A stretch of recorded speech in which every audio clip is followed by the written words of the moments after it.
Yeah, so at this point, I have 8 different websites. Probably get my headphone. Sorry about that. Knocked my own headphone out. I have 8 different websites. I have a team. So I have one editor that oversees all the writing, actually.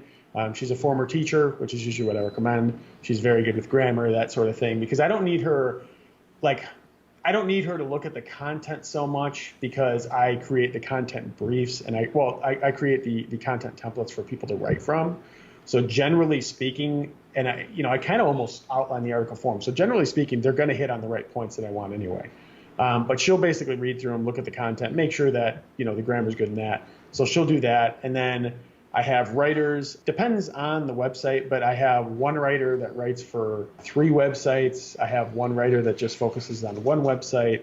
And then I have a virtual assistant who basically helps me with all the other stuff that we're doing. And then I'm trying to think. So right now I really work actively with, 4 different writers total, even though I have 8 websites. That's because 2 of my websites I'm not even producing content on right now. They're basically sitting there and I'm kind of just trying to figure out the next move with them. But the other ones, we are actively producing content. So one of the websites, it's 1 article a week. Another one, it's 12 articles a week. It just depends on what we're doing. So that's basically my team. It's really a pretty lean, my profit margin and everything is really high.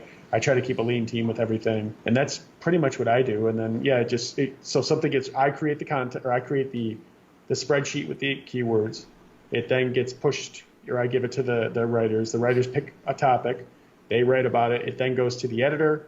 The editor reviews it. It then goes out of there into my virtual assistant.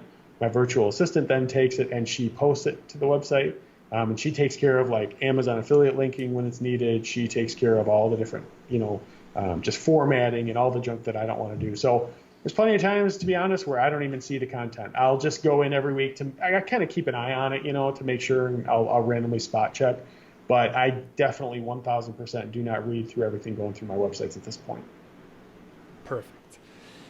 And just quick reminder, Ron has income reports, very thorough. He shows top line revenue, expenses. Check them out. There's years of information. If you read them, you'll be like stalker level, intimately familiar with Ron's Yep. life. Yep. They're very Yep. Yeah, I give thorough. a person. Yeah. Yeah. And I just a quick little thing that I just started this last month. So you and I know this, but I have a big push on my same name YouTube channel. I have a big push on my YouTube channel right now. I'm trying to do that for 2020. And one of the things that I am doing now is I'm actually creating a video version of that income report to kind of talk through it and go through it. So I go on a few tangents here and there, and they're pretty long videos. They're about 20 to 30 minutes, so they do take some time. But if you prefer a visual version, you can go to the YouTube channel and see it there as well. Very cool.